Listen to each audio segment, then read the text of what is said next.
The sun-baked Texas plains stretched endlessly beneath a merciless summer sky, the parched earth cracking like the fractured hopes of the woman who stood on her weathered porch. Catherine Hayes clutched the worn porch railing, her once soft hands, now calloused and cracked from months of desperate labor.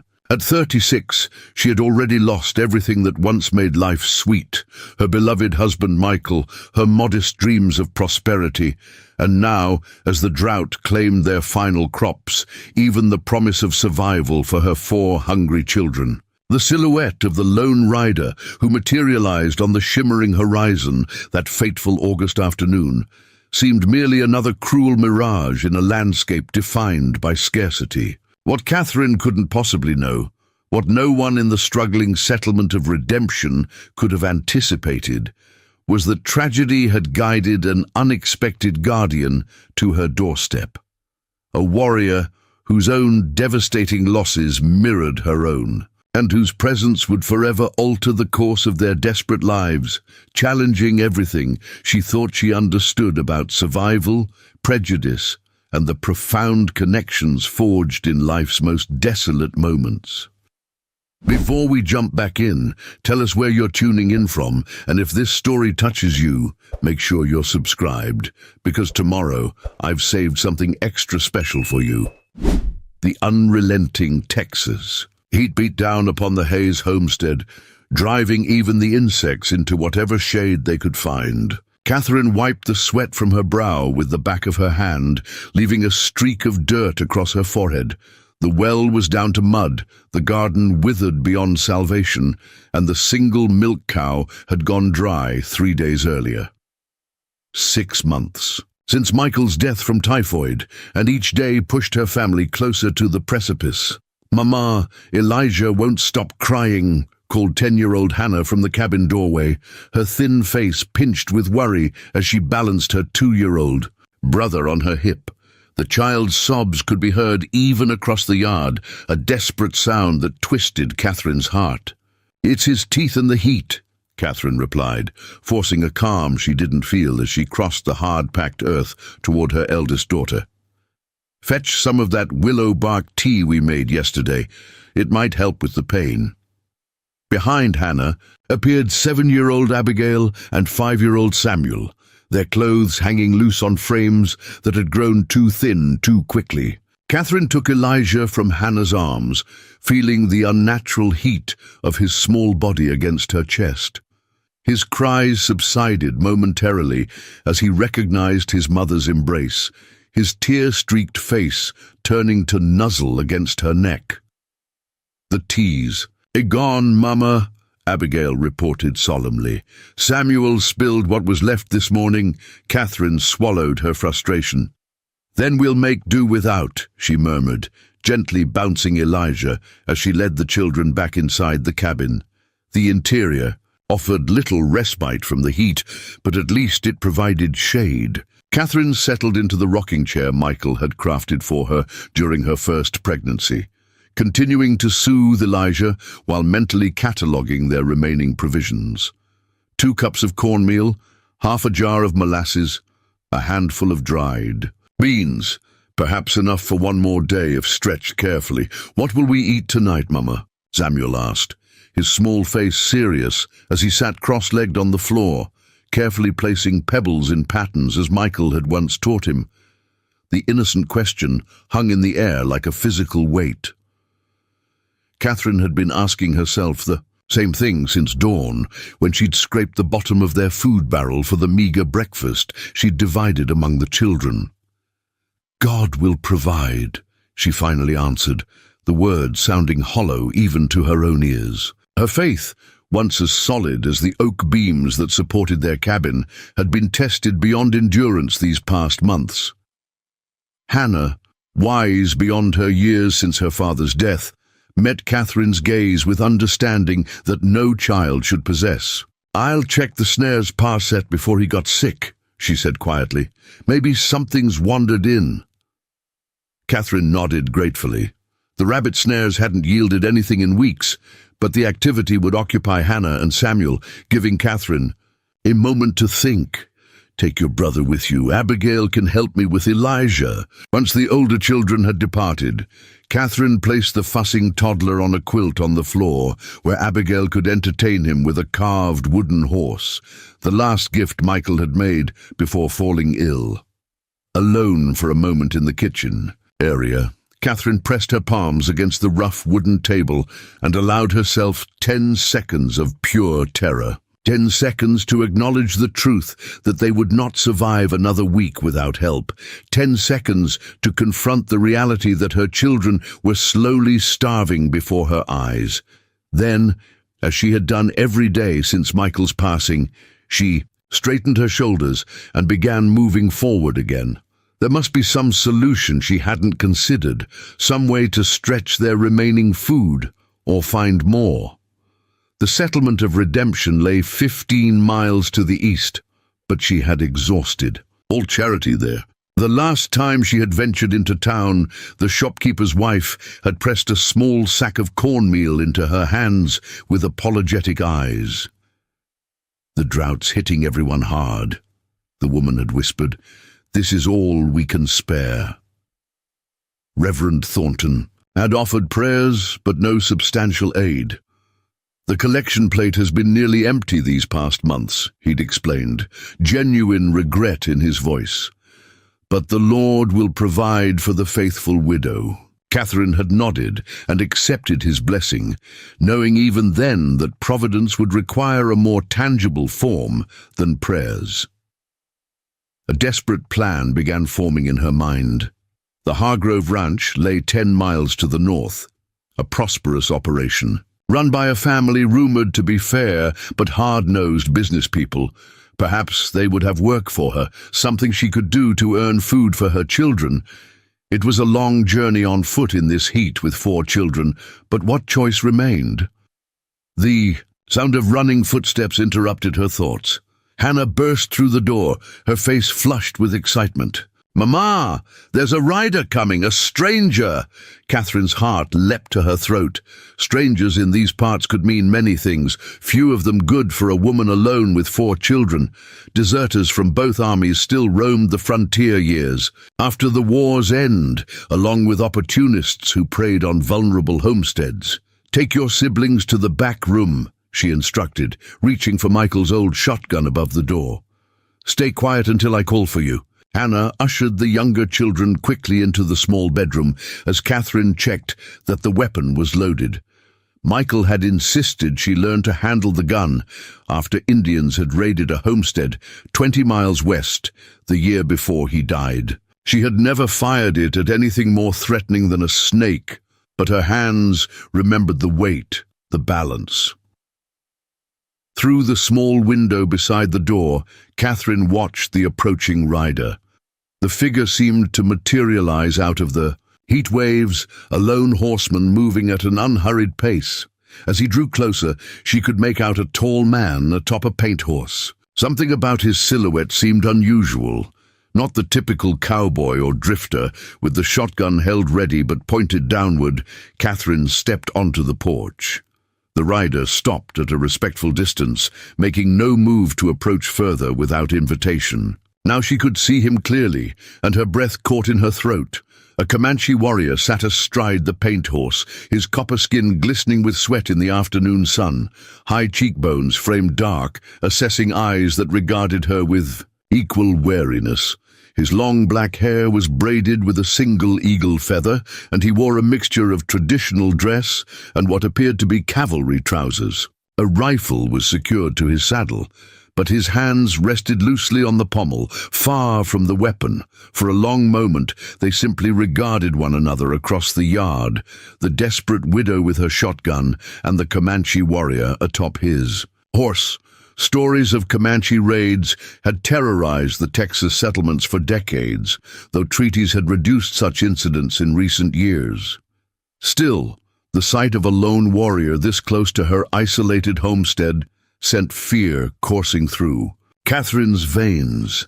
When he finally spoke, his deep voice carried clearly across the distance between them, his English precise but accented. "Your child set snares wrong way. No rabbit ever caught like that." The unexpected words momentarily robbed Catherine of speech. Preparing and narrating this story took us a lot of time, so if you are enjoying it, subscribe to our channel. It means a lot to us now. Back to the story. Of all the things she had anticipated, a critique of Hannah's snare-setting technique had not been among them. "What do you want here?" she managed finally, keeping her voice steady despite the rapid pounding of her heart. The warrior made a small gesture toward the far side of the property. "Passed by yesterday, saw children gathering what little grew in garden. The smallest one cried from hunger." Catherine's cheeks burned with a mixture of shame and defiance. Yes, Elijah had sobbed with hunger yesterday as she'd harvested the few stunted vegetables that remained in their garden. But how had this man observed them without being seen? "I've asked what you want," she repeated, her finger resting alongside. The shotgun's trigger, though not on it. The warrior studied her for another long moment before reaching behind him to untie something from his saddle. Catherine tensed, but he withdrew only a burlap sack, which he placed on the ground before him. "Brought meat," he said simply. "Children need food." Confusion replaced some of Catherine's fear. "Why would you bring us food?" "Children should not." "Hunger," he replied, as if this explained everything. "I'm called Two Hawks." The name hung in the air between them, an offering of identity that suggested he intended no harm. Still, Catherine hesitated, suspicion warring with desperate need. "My name is Catherine Hayes," she finally responded, lowering the shotgun slightly. "Why are you really here, Mr. Two Hawks?" A ghost of a smile touched his lips at her formal address. "Not Mr., just Two Hawks." Two Hawks dismounted with fluid grace, his movements deliberate and non-threatening. Up close, she could see he stood well over 6 feet tall, his frame powerful but lean. A long scar ran from his temple down his right cheek, disappearing beneath. A neatly trimmed beard that spoke of adaptation to white ways. Around his neck hung a leather cord with what appeared to be a small medicine pouch. He lifted the burlap sack, and Catherine caught the unmistakable scent of fresh meat, a smell that made her stomach clench painfully with longing. "2 deer," he explained, still keeping a respectful distance. "One for now, one for preserving. Also herbs for the small one's pain." The mention of herbs for Elijah's teething pain startled Catherine even more than the offer of meat. How could this stranger know such a specific need? "I don't understand," she said, confusion evident in her voice. "Why would you help us?" Two Hawks' expression remained impassive, but something flickered in his dark eyes. A shadow of emotion quickly controlled.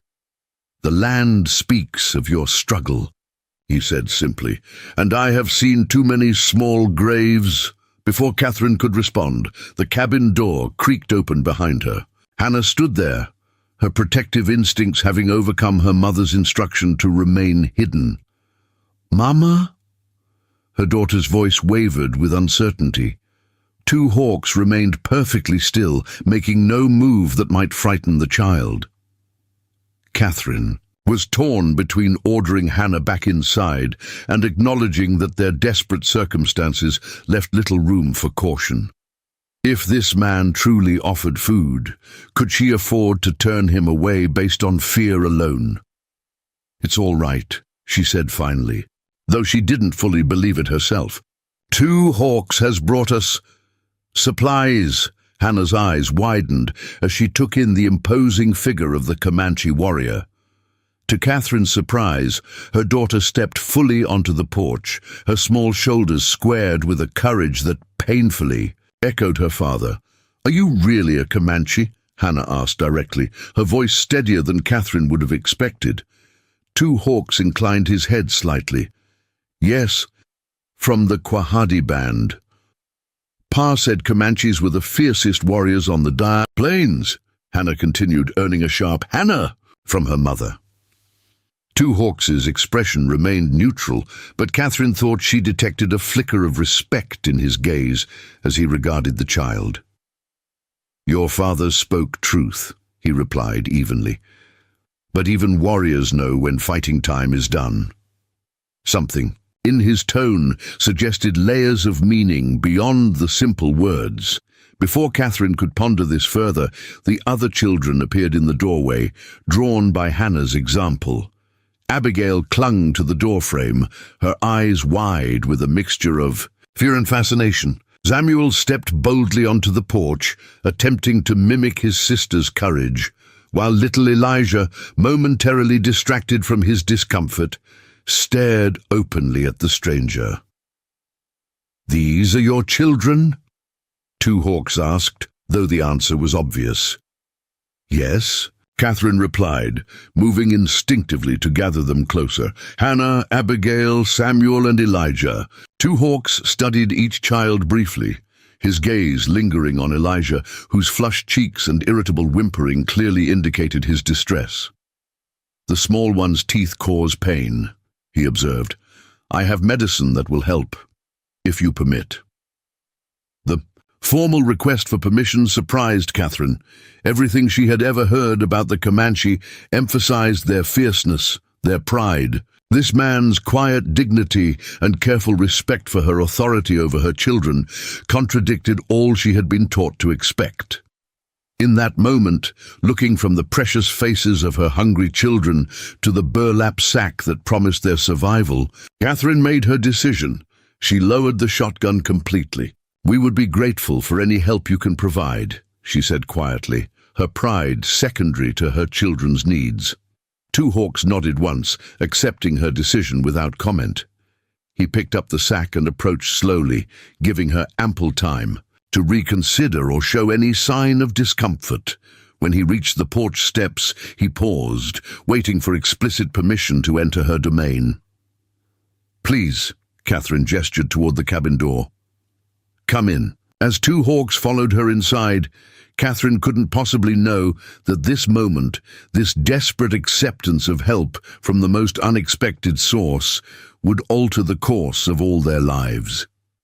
She only knew that for the first time since Michael's death, the crushing weight of solitary responsibility had been momentarily lifted, and in its place bloomed something she had thought forever lost: hope.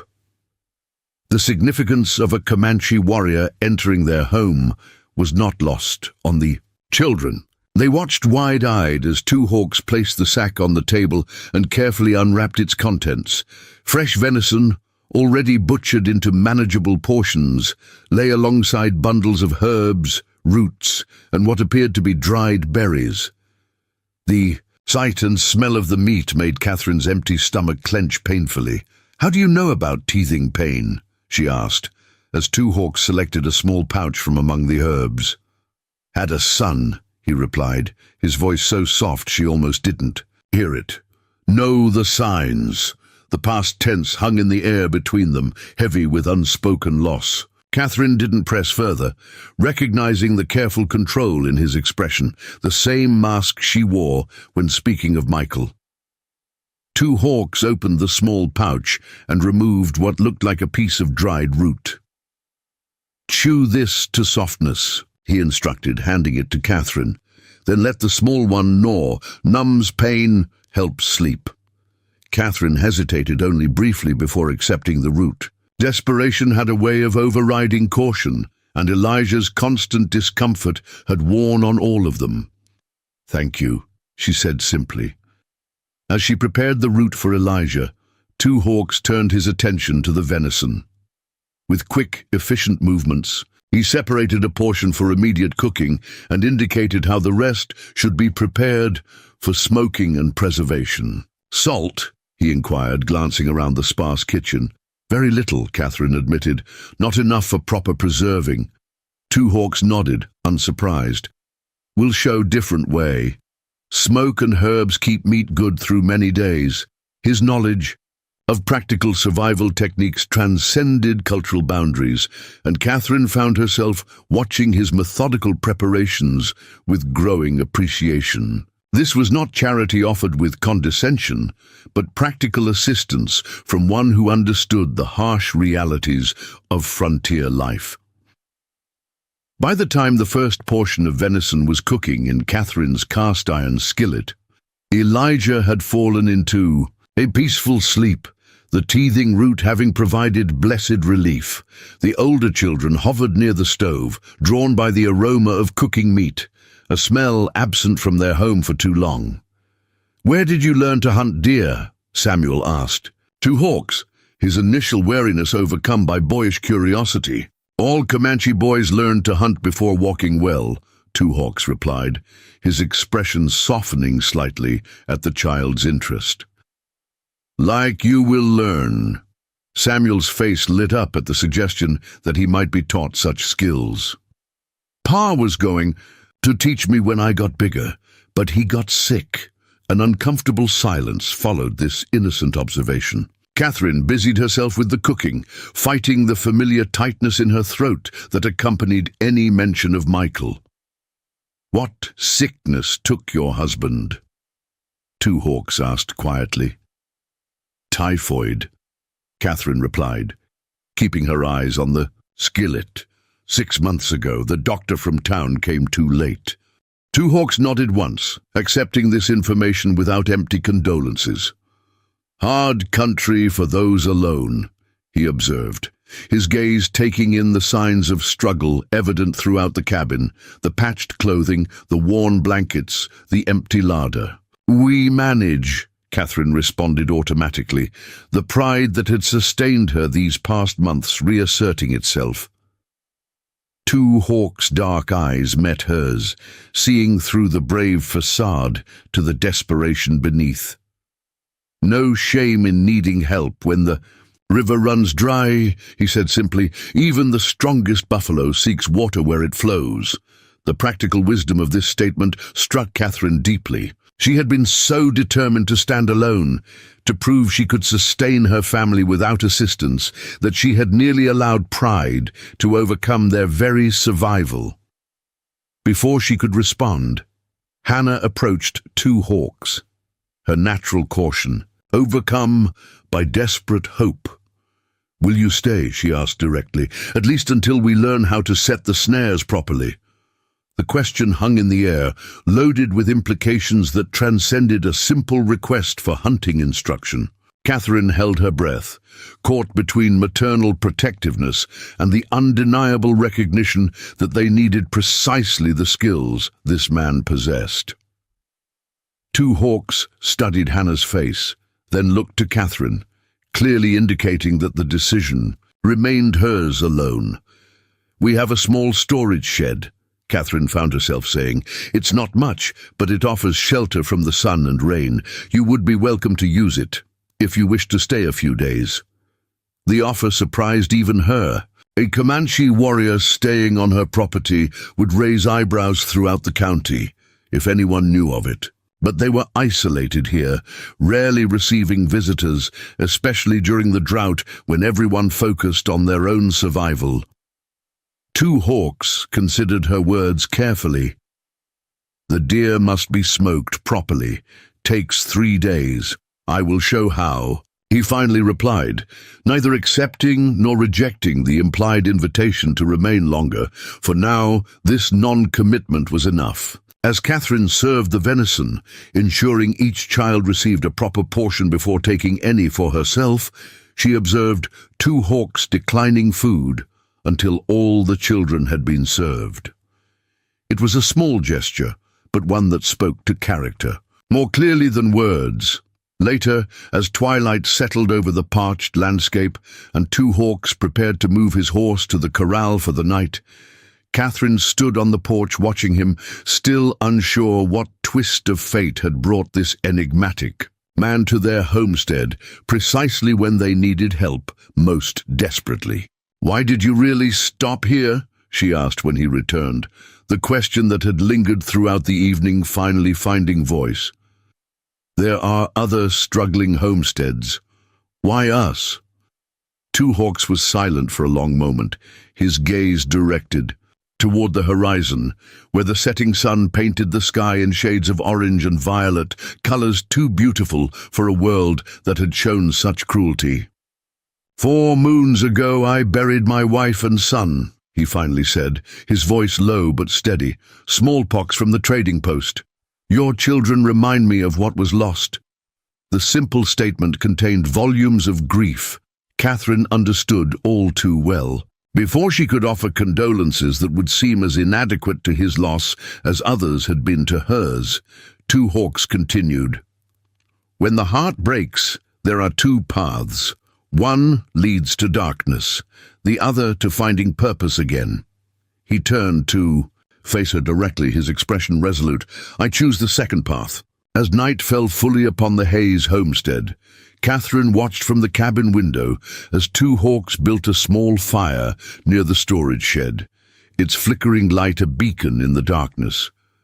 For the first time in months, her children slept with full bellies, and a tentative sense of possibility had replaced the crushing weight of inevitable failure.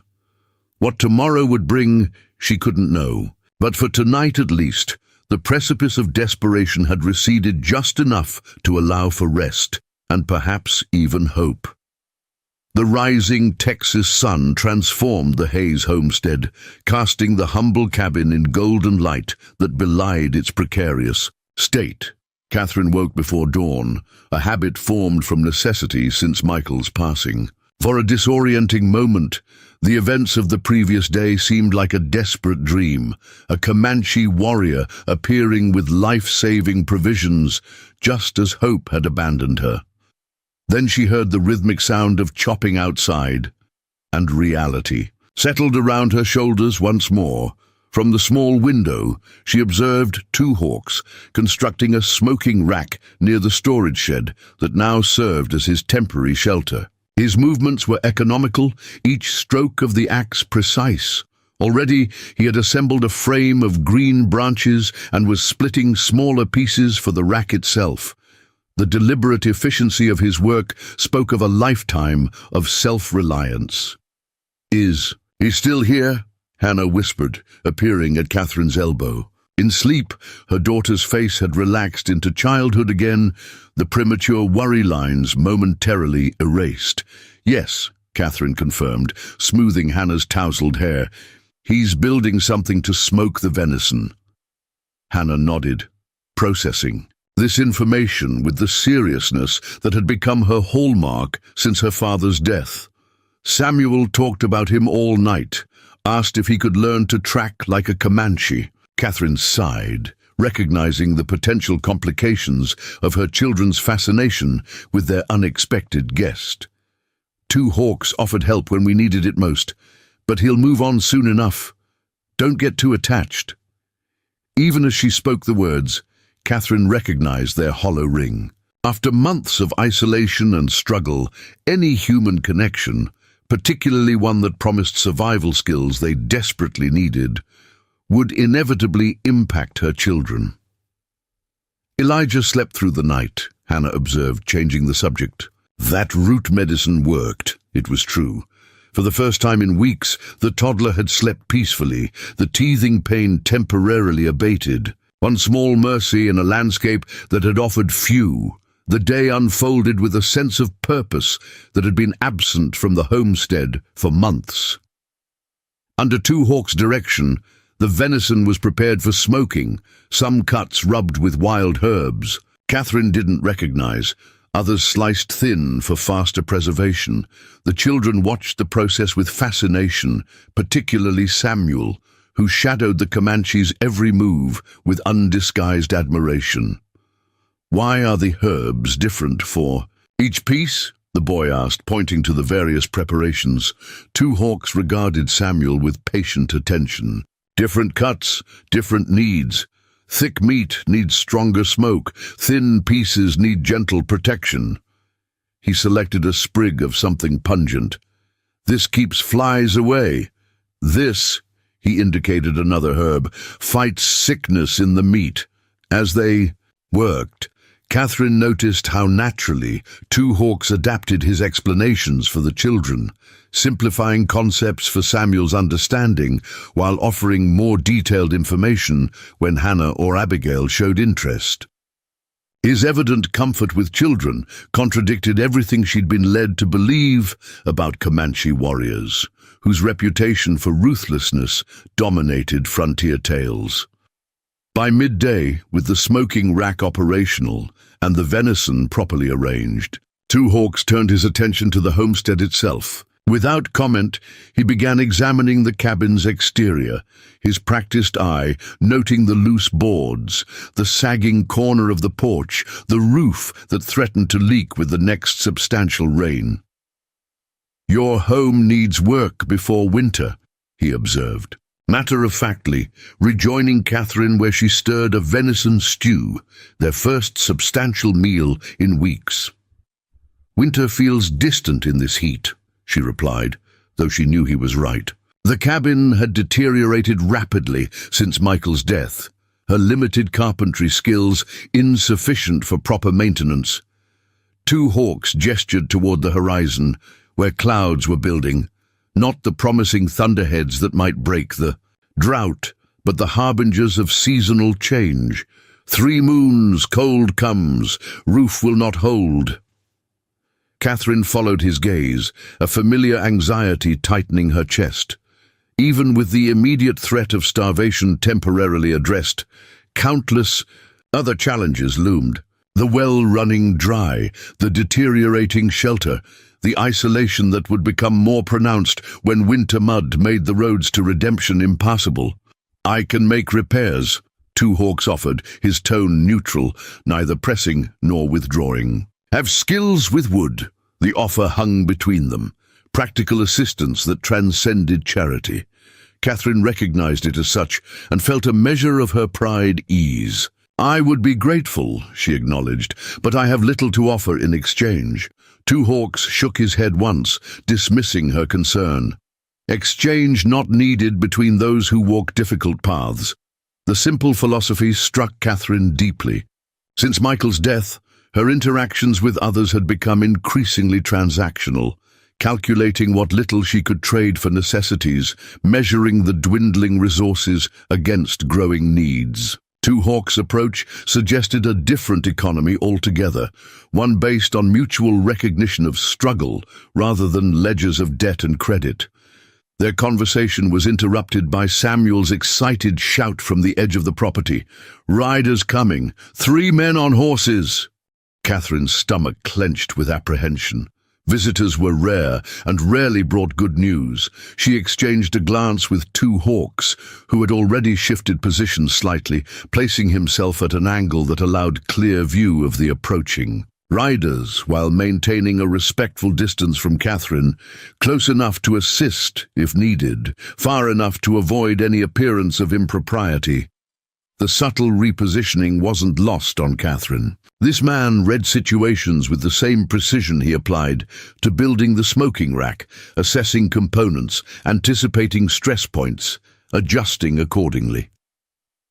As the riders drew closer, Catherine recognized Jerome Patterson, whose ranch bordered the eastern edge of their property, accompanied by his son Caleb, and another man she didn't immediately place. The Pattersons had been cordial but distant neighbors during Michael's lifetime, occasionally exchanging labor during harvest but maintaining the frontier's typical independence.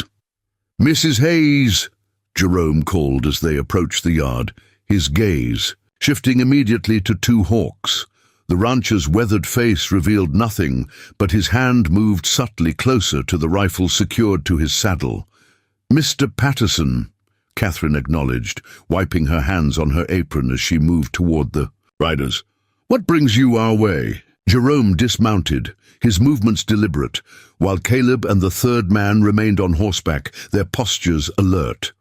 Jerome stood a full head shorter than Two Hawks, but carried himself with the confidence of a man accustomed to authority.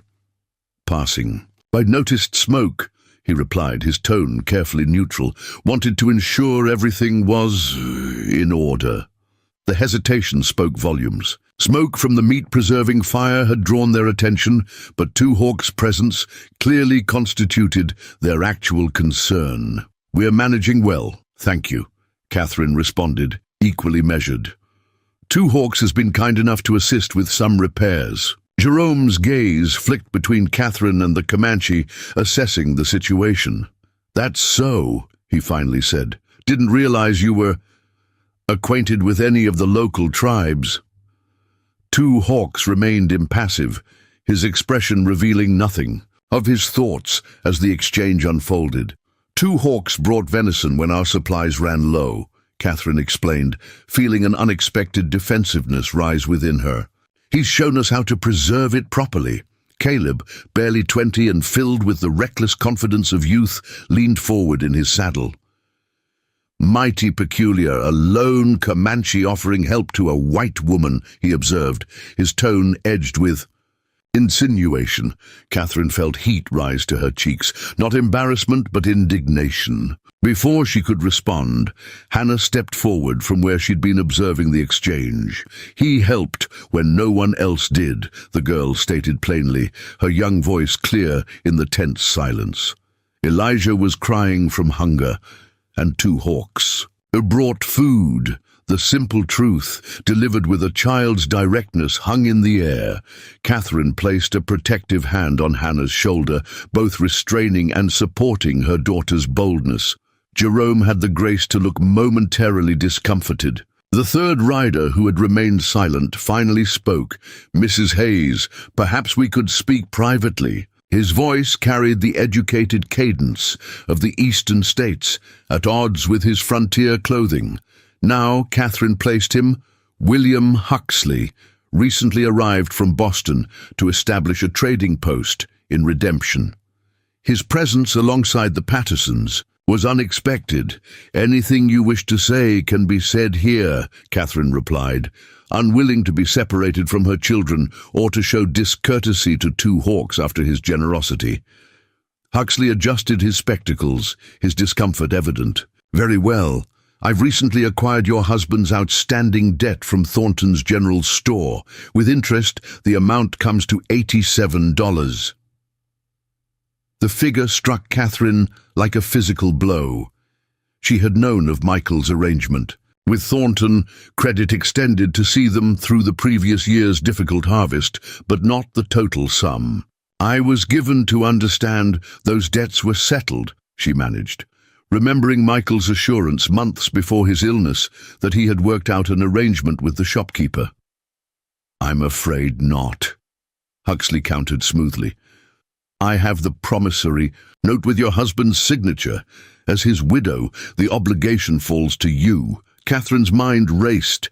$87 might as well have been $8,000 for all her ability to pay it. The drought had destroyed any chance of a marketable harvest, and Michael's meager savings had been exhausted during his illness. "I'll need time," she said finally. "Until spring at least, when I can plant again." Huxley shook his head with rehearsed regret. "I'm afraid I must insist on either immediate payment or collateral against the debt." "Collateral?" Catherine repeated, though she already understood his meaning. "The land," Huxley confirmed. 20 acres would settle the debt entirely. Alternatively, you could consider selling the entire property and relocating to town where assistance might be more readily available for a widow with children. The true purpose of the visit crystallized with devastating clarity. This wasn't about debt collection, it was about acquisition. Huxley wanted their land, likely in partnership with the Pattersons, who had previously expressed interest in expanding their ranching operation eastward. "This land belongs to my children," Catherine stated, her voice steady despite the trembling in her hands. "It's their inheritance, and not for sale." "Admirable sentiment," Huxley acknowledged with false sympathy. "But sentiment won't feed 4 growing children through winter. I'm offering a practical solution to an untenable situation." Throughout this exchange, two Hawks had remained silent, his expression inscrutable. Now he moved forward slightly, not interfering, but making his presence more evident. "The Hayes family has food for winter now," he said, his accented English carrying across the yard. "Repairs to their home are underway." Huxley blinked, clearly discomforted by being directly addressed by the Comanche. Jerome Patterson's expression Darkened. Don't see how that's any concern of yours, Indian, Caleb interjected, his hand moving to rest on his holstered pistol. Two Hawks remained unperturbed by the implied threat. When children go hungry while men scheme for land, it becomes everyone's concern. The simple statement, delivered without heat, but with unmistakable judgment, hung in the air between them. Catherine felt a surge of gratitude for Two Hawks' succinct assessment of the situation. Huxley cleared his throat, visibly recalculating his approach. Mrs. Hayes, I'm merely attempting to resolve a legitimate financial obligation in a manner that benefits all parties. I appreciate your concern, Catherine replied, infusing her tone with a formality that masked her anger. I'll review any documentation you have regarding my husband's debts. Until then, my children and I will remain on our land. The firmness of her response, coupled with Two Hawks' steady presence, created an impasse. After a moment of tense silence, Jerome Patterson adjusted his hat.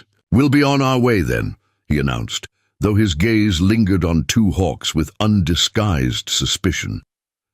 But Mrs. Hayes, I'd advise caution about the company you keep.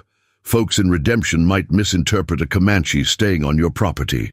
The warning was clear, not just about potential violence, but about social consequences. A widow hosting a Comanche man, regardless of circumstances, would invite speculation and judgment that could further isolate her family. I appreciate your concern, Catherine repeated, her tone making it clear she did not. As the riders departed, dust rising behind their horses, Catherine remained on the porch, her thoughts in turmoil. The confrontation had revealed vulnerabilities beyond mere physical survival, legal entanglements she wasn't prepared to navigate, community judgments that could affect her children's standing, financial obligations she had no means to meet. They will return, Two Hawks observed quietly, once the riders had disappeared from view. Yes, Catherine agreed, watching Hannah gather her siblings back to their interrupted chores. Men like that usually do. Two Hawks studied her face. The debt, is it real? Catherine sighed, moving back toward the cooking fire that needed tending. Possibly. Michael handled our finances. He mentioned arrangements with Thornton, but not specifics. She hesitated, then added with bitter honesty, He protected me from worries he thought I couldn't handle. Two Hawks nodded, understanding evident in his expression. Men often mistake sheltering for strength. The insight was surprisingly perceptive, acknowledging both Michael's good intentions and their unintended consequences. Catherine found herself regarding Two Hawks with renewed curiosity. This man who had appeared from nowhere continued to defy her expectations at every turn. The Patterson boy, his hand moves to weapon too quickly, Two Hawks observed, changing the subject. Dangerous combination of fear and pride. Caleb has always been hot-headed, Catherine agreed. His father usually restrains him, but she trailed off, considering the underlying dynamics of the confrontation. But your situation makes you vulnerable, Two Hawks finished for her. Woman alone, no man to stand with you when they return. The practical assessment wasn't meant to wound, but Catherine felt its truth acutely. On the frontier, a woman without. Male protection faced dangers beyond mere physical threats, legal maneuverings, property disputes, social isolation that could be equally devastating. I've managed alone these past months, she replied, more defensively than intended. Two Hawks regarded her without judgment. Surviving is not the same as thriving. Your children need more than just food. The afternoon sun illuminated his features as he spoke. The sharp planes of his cheekbones, the deep set of his eyes that had witnessed sorrows Catherine could only guess at. The scar along his temple spoke of violence survived, while the careful gentleness he showed her children revealed a complexity that defied simple categorization. Why are you really helping us? Catherine asked abruptly. You mentioned your wife and son, but there must be more. The question had lingered since his arrival, growing more insistent with each demonstration of his character. Two Hawks was silent for so long that Catherine thought he might not answer. When he finally spoke, his voice carried the weight of considered truth. 3 summers ago, U.S. cavalry attacked our winter camp, mistook us for hostile band that had raided settlements. His expression remained controlled, but his eyes reflected old pain. My father. 2 brothers died. Many women, children also. Those who survived scattered. The admission stunned Catherine. She had heard of such incidents, military reprisals, that sometimes targeted peaceful groups in error or deliberate cruelty, but never from the perspective of those who had endured them. "I'm sorry," she offered inadequately. Two Hawks acknowledged her sympathy with a slight nod. "My wife, son and I went north, found work with white rancher who judged people by actions, not birth, learned his language, his ways, had 2 good years. Before sickness came." He paused, his gaze moving toward the horizon where thunderclouds continued to build, promising rain that never seemed to reach them. "After burying them, I had choice. Hate all whites for actions of some, or remember, those who showed different path." His eyes returned to meet Catherine's directly. "I chose to honor my wife's belief that good exists in all peoples." The profound simplicity of this philosophy struck Catherine deeply.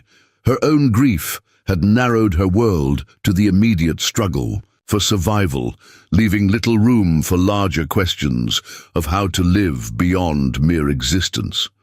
Two Hawks had faced losses perhaps even greater than her own, yet had emerged with a philosophy that allowed for hope, for connection across the boundaries that divided their worlds.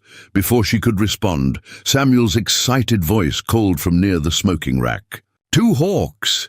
The meat is changing color just like you said it would." The moment of deeper connection between them yielded to practical concerns. Two Hawks moved toward Samuel, his expression warming slightly as he prepared to explain the next step in the preservation process. Catherine watched them together, her son's open admiration, Two Hawks' patient instruction, and felt something shift within her. The desperate gratitude of the previous day was evolving into something more complex. Respect for this man's character, independent of the aid he provided, curiosity about the experiences that had shaped him, and a growing recognition that his presence offered her children something she alone could not provide. Later, as evening settled over the homestead and the children prepared for bed, Catherine found herself on the porch, watching as Two Hawks made final adjustments to the smoking rack. The day's confrontation with Patterson and Huxley had clarified the precariousness of their situation beyond mere physical survival. Legal claims, community judgment, and the harsh realities of frontier economics threatened their future as surely as starvation had threatened their present. When Two Hawks approached the porch, his day's work completed, Catherine made a decision. That surprised even herself. "I'd like you to stay," she said directly, "not just until the meat is smoked, longer." Two Hawks studied her face in the fading light, reading the decision that had brought her to this point. "The neighbors will talk," he observed without judgment. "Make trouble for you." "They're already talking," Catherine replied with newfound pragmatism. "And the Pattersons and Huxley will make trouble regardless. At least with your help we might. Be prepared to face it." Two Hawks considered this, his expression thoughtful. "What do you propose?" Catherine had been considering this question throughout the afternoon, weighing necessities against propriety, immediate needs against longer-term consequences. "There's the old trapper's cabin on the north edge of our property," she explained. "It needs work, but could be made habitable. You could stay there, help with repairs to the main cabin, teach Samuel and Hannah some of your skills." She hesitated, then added honestly, "We have little to offer in exchange, except meals and gratitude." "And the children?" Two Hawks asked. "What will you tell them about my staying?" The question revealed his concern for how his extended presence might be explained to young minds, how it might affect their understanding of the arrangement. The truth, Catherine replied simply, that you're helping us through winter, teaching them skills they need, and staying in the trapper's cabin while doing so. She met his gaze directly. They need to understand that goodness can come from unexpected places, especially in a world that will try to teach them otherwise. Two hawks absorbed her words, their implications extending beyond the practical arrangement to the values she wished to instill in her children, despite frontier prejudices. After a moment of consideration, he inclined his head in agreement. I will stay until first spring grass, repair cabin, teach children, help prepare for winter. His expression remained solemn. But understand, some will not accept my presence here, no matter the reason. Catherine nodded, aware of the potential consequences, yet resolute in her decision. We've survived loss and hunger. We can survive gossip and disapproval. As darkness settled fully over the Hayes homestead, Catherine felt a curious sense of rightness, despite the unconventional nature of the arrangement. Two hawks moved toward the storage shed that had been his temporary shelter, his silhouette gradually disappearing into the gathering night. Tomorrow, they would begin preparations for him to occupy the trapper's cabin, establishing a more permanent arrangement that acknowledged both the need for his help and the propriety required by their circumstances.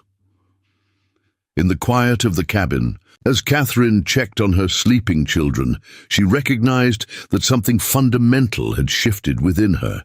The desperate widow who had greeted two hawks with a shotgun had begun to give way to a woman who could see beyond immediate crisis to longer possibilities. A transformation born not just of necessity, but of the example set by a man who had suffered his own devastating losses, yet maintained his humanity, his capacity for kindness. What the coming days would bring remained uncertain, but for the first time since Michael's death, Catherine faced that uncertainty with something beyond mere determination to survive. Two Hawks' unexpected arrival had reminded her that strength could take many forms, and that sometimes the most courageous act was not to stand alone, but to accept the hand extended in genuine assistance. Autumn descended on the Texas plains. With unexpected swiftness, the merciless summer heat gave way to crisp mornings and golden afternoons as September yielded to October. The transformation of the Hayes homestead was equally remarkable. In the 3 weeks since Two Hawks' arrival, the property had undergone a revival that defied Catherine's most optimistic hopes. The trapper's cabin, once little more than a deteriorating shell at the northern edge of the property, now stood weather-tight and functional. Two Hawks had rebuilt the collapsed chimney, replaced rotting support beams, and sealed gaps in the walls with a mixture of clay and grass that hardened to surprising durability. Though modest compared to the main cabin, it provided secure shelter that maintained appropriate distance while keeping him close enough to assist with daily needs. More impressive were the improvements to their water situation. When the well had threatened to run completely dry, Two Hawks had shown Catherine and the children how to locate underground springs by observing subtle signs in vegetation and soil composition. Together, they had dug a new well in a more promising location, striking water at just 12 feet, a discovery that transformed their most pressing concern into a manageable resource. The smoking rack had been expanded into a proper food preparation area where venison, rabbits, and the occasional wild turkey were preserved using techniques Catherine had never encountered. Two Hawks taught Hannah and Catherine how to identify edible plants that supplemented their meat stores. Prickly pear fruit, wild onions, and various tubers that could be dried for winter use. Most remarkably, Samuel and Hannah had blossomed. Under Two Hawks' patient tutelage, the boy who had struggled to fill his father's shoes now moved with growing confidence, proudly demonstrating his ability to set effective snares and identify animal tracks. Hannah, initially the most cautious about their arrangement, had become an eager student of natural medicines, carefully documenting Two Hawks' knowledge of healing herbs in a small journal Catherine had salvaged from Michael's belongings. Even little Elijah had formed an attachment to the Comanche warrior, often toddling after him during morning chores, babbling in the mysterious language of young children that somehow Two Hawks seemed to understand, responding with appropriate seriousness to unintelligible questions. Only Abigail maintained a careful distance, watching their visitor with solemn eyes that reminded Catherine painfully of Michael. At 7, she was old enough to remember her father clearly, but too young to fully process his absence. Of all the children, she seemed most troubled by Two Hawks' increasing integration into their daily lives, as if his presence somehow threatened the memory of the father she desperately missed. Catherine observed these dynamics from the porch, where she was mending winter clothing in the crisp October sunshine. Two Hawks and Samuel were returning from checking trap lines along the creek, the boy animatedly recounting something that had occurred during their expedition. The easy camaraderie between them stirred complicated emotions in Catherine: gratitude for the male guidance her son so clearly needed, uneasiness about the attachments forming, and something less easily defined when she observed the patient attention Two Hawks consistently showed her children. "Look what I caught, Mama," Samuel called, proudly displaying 3 rabbits secured to a carrying pole across his small shoulders. "Two Hawks showed me how to set the snares in a pathway instead of just guessing." "Well done," Catherine acknowledged, setting aside her mending to examine her son's accomplishment. "That's nearly enough meat for 2 full meals," Samuel beamed under the praise. "Two Hawks says I have good eyes for tracking. I found rabbit sign all by myself." Two Hawks followed, at a more measured pace, carrying additional game and a collection of plant materials gathered during their excursion. As always, his approach to the main cabin was respectful, close enough for practical interaction, but maintaining propriety that even the most judgmental observer would find difficult to criticize. "The boy learns quickly," he observed quietly, as Samuel rushed inside to show his sisters the results of the morning's hunt, as his father's patience for waiting. The casual reference to Michael no longer startled Catherine as it once had. Over the weeks, she'd noticed how Two Hawks deliberately incorporated Michael's memory into his interactions with the children, ensuring they understood that their father's legacy remained honored despite his absence.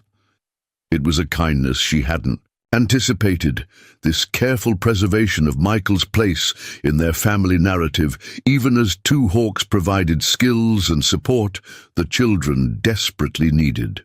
"The creek is lower than yesterday," Two Hawks continued, his tone shifting to practical matters. "Rain still needed before winter." Catherine nodded, concern creasing her brow.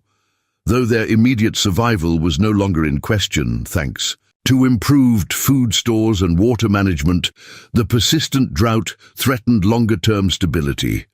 Without substantial rainfall before the first freeze, spring planting would become problematic, extending their precarious situation beyond the immediate crisis. "There's something else," she observed, reading the subtle tension in Two Hawks' bearing. During their weeks together, she had learned to recognize the almost imperceptible signs that indicated troubled thoughts behind his typically composed expression. Two Hawks placed his gathered materials on the porch, organizing them with characteristic precision before responding, found tracks near the north boundary, 3 men on horseback circling the property, not hunting, watching. Apprehension tightened Catherine's chest. Since the confrontation with Patterson, Huxley and their companion weeks earlier, they had experienced no further direct encounters. However, occasional distant riders had been spotted observing the homestead, always maintaining their distance, their purpose unclear but concerning. "Patterson's men?" she asked, though she already suspected the answer. Two Hawks nodded once. "And others, town men. They watch, but do not approach." The implications hung between them, unspoken but understood. Word of their arrangement had clearly spread through Redemption, Catherine's decision to accept help from a Comanche becoming the subject of speculation and judgment. Thus far, the reaction had remained limited to distant observation and likely gossip, but the increasing frequency of these surveillance raids suggested something more troubling might be brewing. "Hannah needs to go to town," Catherine said, after a moment of consideration. "We're almost out of salt, and Elijah's cough medicine is running low." She hesitated, then added with pragmatic honesty, "Also, we need to know what people are saying, what we might be facing." Two Hawks absorbed her reasoning, his expression revealing nothing of his personal concerns. "The girl should not go alone," he stated. "Not safe." "I'll go with her," Catherine decided, mentally calculating what they could trade for the necessary supplies. Two Hawks had taught them to preserve animal hides using Comanche techniques, producing leather of surprising quality. Perhaps Thornton would accept a few pieces in exchange for salt and basic medicines. "I come also," Two Hawk said, his tone making it clear this wasn't a suggestion, but a statement of intent. Catherine's immediate instinct was to protest. His presence in town would only inflame existing tensions, potentially making a difficult situation worse. Yet she couldn't deny the security his company would provide, particularly if Patterson or his allies had more confrontational plans. "The townspeople may not react well," she warned, though she knew Two Hawks understood this better than she did. "Better to face directly than wonder," he replied simply. "Need to know how deep the threat runs." His practical assessment aligned with her own thinking. Better to confront the situation openly than remain isolated on the homestead, allowing fears and rumors to proliferate unchecked. Decision made, they prepared for the journey to Redemption the following day. That evening, as Catherine tucked the children into bed, Abigail's troubled expression prompted a quiet conversation after the others had fallen asleep. "What's bothering you, sweet one?" Catherine asked, smoothing her daughter's auburn hair away. From her forehead, Abigail fidgeted with the patchwork quilt, avoiding her mother's gaze. "Is Two Hawks going to live with us forever?" she finally asked, her voice small in the lamplight. The question caught Catherine unprepared, though in retrospect she should have anticipated it. The children had experienced profound loss. Any change to their family structure, even positive change, would naturally trigger insecurities. "Two Hawks is helping us through a difficult time," she answered carefully. "He's staying in the trapper's cabin until spring, as we agreed." Abigail's fingers traced the quilt pattern absently. "Samuel says he's like our new pa." Catherine's heart constricted at this revelation. "Two Hawks is our friend and teacher," she corrected gently. "No one can replace your father, Abigail. Two Hawks wouldn't want to." "But you smile when he's here," Abigail persisted, with a child's unerring instinct for uncomfortable truths. "Like you used to smile at Pa." Heat rose to Catherine's cheeks, gratitude for the dim lighting that concealed her reaction. Had her demeanor toward Two Hawks changed so noticeably?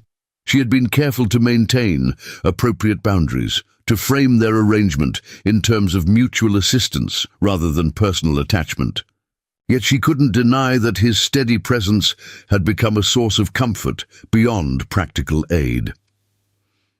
"I smile because Two Hawks has helped us when we needed it most," she explained, choosing her words with care.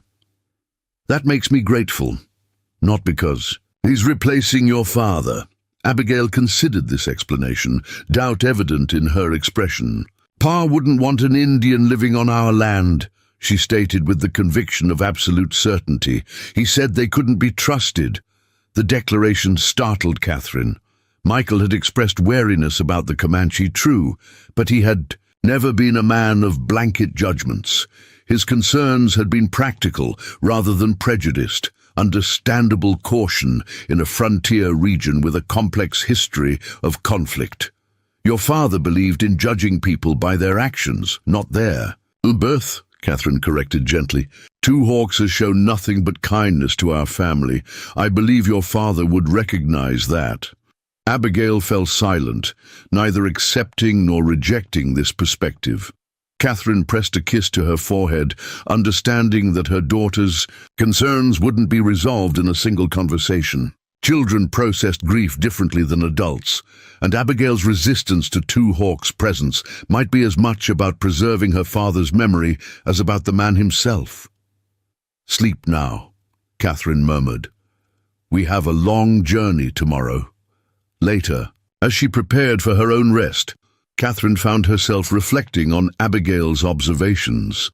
Had she allowed Two Hawks to assume a role in their family beyond what propriety or wisdom would dictate? The practical benefits of his assistance were undeniable, but Catherine couldn't ignore the more personal dimensions of his integration into their lives. She recalled the moment earlier that day when she had caught herself watching him work, appreciating the fluid economy of his movements, the thoughtful intelligence behind his instructions to the children. For a brief, guilty moment, she had wondered what life might have been like had she met such a man under different circumstances. A thought she had immediately banished as disloyal to Michael's memory. Yet the seed of the thought remained, troubling her. Two Hawks was unlike any man she had previously encountered, neither the rough frontier settlers nor the more refined townsfolk she had known in her younger years. His quiet dignity, his deep connection to the natural world, his philosophical approach to suffering, all suggested depths that Catherine found herself increasingly curious to understand. Such curiosity was dangerous, she knew.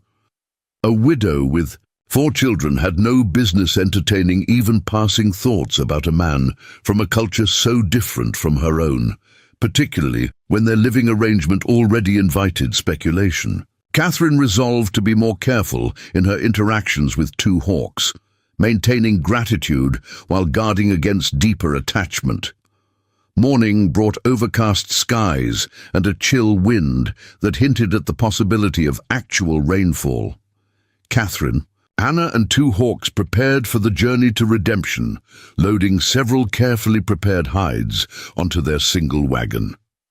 Little Elijah protested being left behind until Two Hawks carved a small wooden horse for him to play with during their absence. Samuel was tasked with protecting his younger siblings, a responsibility he accepted with solemn pride, particularly when Two Hawks presented him with a carefully whittled whistle to signal if help was needed. Abigail remained subdued, watching their preparations with the wary expression that had become her hallmark in recent days. When Two Hawks approached her with a small leather pouch containing dried berries for a treat during their absence, she accepted it with reluctant politeness rather than the enthusiasm her siblings might have shown. The journey to town took nearly 3 hours, the wagon bumping along rutted trails that served as the main transport routes between isolated homesteads and the settlement. Catherine noticed how Two Hawks positioned himself, riding alongside rather than sitting on the wagon bench with her and Hannah, maintaining a careful distance that could not be misinterpreted by observers. As they approached redemption, the changes in Two Hawks' demeanor became more pronounced. The easy comfort he displayed at the homestead gave way to heightened alertness, his posture straightening, his expression becoming more guarded. Catherine realized he was preparing himself for the reception they would likely receive. A warrior, donning invisible armor against anticipated hostility. Redemption itself appeared unchanged since Catherine's last visit months earlier, a clutch of wooden buildings straddling the main road, dominated by Thornton's General Store, Patterson's, Livery, the small church whose steeple needed painting, and the newly established Huxley Trading Company. Several horses were hitched outside the saloon, despite the early hour, while a handful of women conversed outside the millinery shop. Their arrival did not go unnoticed. Conversations halted abruptly as townspeople registered the unusual sight. of Catherine Hayes, accompanied by a Comanche warrior.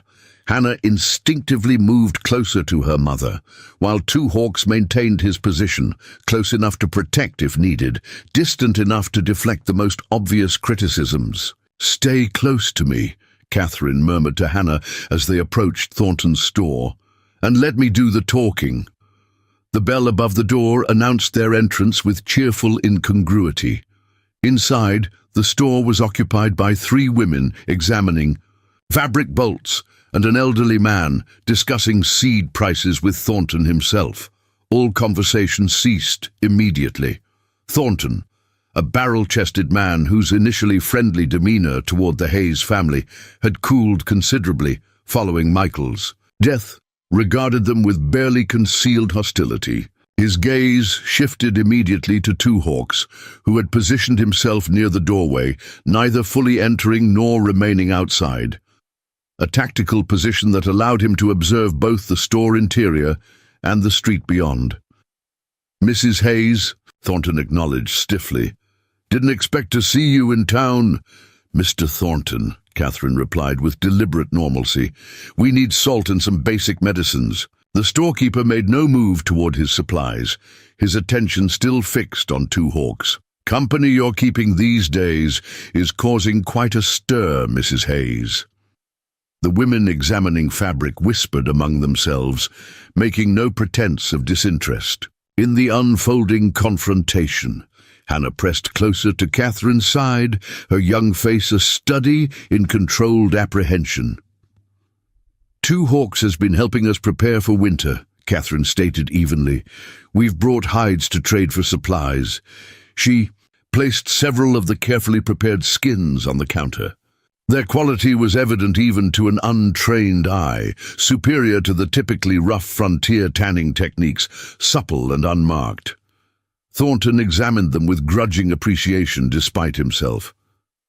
"These are well done," he admitted, "but I'm not sure I can do business with you under the circumstances." Catherine's spine stiffened. "What circumstances would those be, Mr. Thornton?" The storekeeper glanced meaningfully toward Two Hawks. "People are talking, Mrs. Hayes, about your arrangement, not proper for a widow with young children." "There's nothing improper about accepting help when it's offered with good intentions," Catherine countered, maintaining her composure despite the flush rising to her cheeks.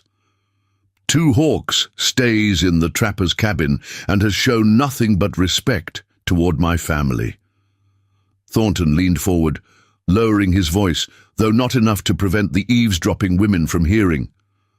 "That may be how you see it, but others aren't so understanding. Reverend Collins was just saying at Sunday service how concerning it is that impressionable children might be exposed to heathen influences." "Did the Reverend also mention that my children were on the verge of starvation before Two Hawks arrived?" Catherine asked, her voice gaining strength with indignation. "Did he express concern that no one from his congregation offered assistance when we needed it most?" The uncomfortable truth silenced Thornton momentarily. Before he could formulate a response, the store door opened again, admitting Margaret Patterson, Jerome's wife. The woman's pinched expression suggested she had been specifically waiting for Catherine's arrival in town. "Well, if it isn't Mrs. Hayes," she announced loudly enough for everyone to hear, "we've all been so concerned about your situation." The false solicitude in her tone made Catherine's shoulders tense. Margaret Patterson had never shown particular interest in the Hayes family during Michael's lifetime, and certainly hadn't expressed concern during the difficult months following his death. "We're managing quite well, thank you," Catherine replied with forced politeness, "just obtaining a few necessities before winter." Margaret's gaze drifted meaningfully toward Two Hawks, who remained impassive in the face of her obvious disdain. "I'm sure you are," she said, her voice dripping with insinuation, "though I wonder what your dear departed husband would think of your current arrangements." The deliberate cruelty of the comment struck Catherine like a physical blow. Before she could respond, Hannah stepped forward, her young face flushed with indignation. "My father would be grateful that someone helped us when no one else would." the girl stated clearly, her voice carrying throughout the now silent store. 2 hawks brought food when we were hungry and fixed our roof when it leaked.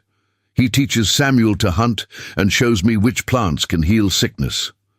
The simple defense, delivered with a child's unvarnished honesty, created a palpable shift in the atmosphere. One of the women examining fabric exchanged a glance with her companion, something like uncertainty, replacing judgment in her expression.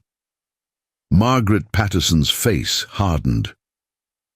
Children are easily influenced by those who would lead them astray from Christian teachings, she countered, directing her words more to the audience of townsfolk than to Catherine or Hannah, which is precisely why the church committee has expressed such concern. Church committee, Catherine repeated, a cold feeling settling in her chest. Margaret smiled with malicious satisfaction. Reverend Collins has formed a special committee to address situations where children's moral welfare might be at risk. Given your unusual living arrangements, your case was naturally the first discussed. The implications were clear and terrifying. Catherine had heard of such committees in other settlements, self-appointed moral arbiters who could make recommendations about the removal of children from homes deemed unsuitable.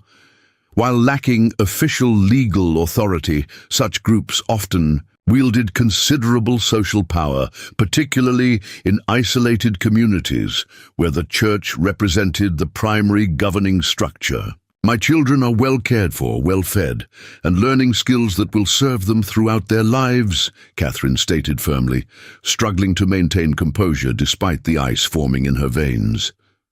Their moral welfare is my primary concern. As their mother, a mother's concern is certainly important, Margaret acknowledged with false sympathy, but sometimes external guidance becomes necessary when judgment appears compromised. The threat hung in the air between them. Catherine felt Hannah trembling beside her, the girl old enough to understand the implications of Margaret's words, if not their full potential consequences. Throughout this exchange, 2 hawks had remained silent, his expression revealing nothing of his thoughts. Now he stepped forward slightly, his movement drawing all eyes in the store. The Hayes children have shelter, food, clean water, he stated, his accented English carrying clearly in the tense silence. They learn to read from their mother every evening. They pray before meals. They honor their father's memory. The simple enumeration of facts, delivered without defensiveness or anger, created another shift in the atmosphere. Several of the onlookers appeared momentarily discomforted. The disconnect between 2 hawks' measured reason and their preconceptions about savage Comanches briefly visible in their expressions. Margaret Patterson recovered quickly. "How touching that you've observed their Christian practices," she remarked acidly, "though I doubt you participate in them yourself, being a heathen." 2 hawks met her hostile gaze directly. "I have seen many paths to the Creator. Some pray kneeling, some standing, some dancing. The Great Spirit hears all who speak with honest hearts." The theological perspective, suggesting a more inclusive spiritual understanding than Margaret's narrow Christianity, clearly unsettled her.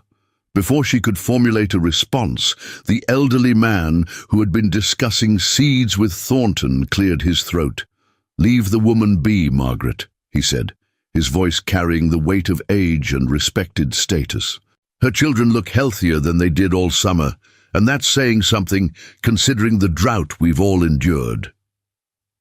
Catherine recognized him now, Isaac Porter, one of the settlement's original founders, whose advanced age and reputation for fairness gave him unique standing in the community. "Mr. Porter, surely you of all people understand the concerning nature of a white widow hosting a Comanche," Margaret protested, visibly thrown by the unexpected intervention. Porter shrugged his thin shoulders.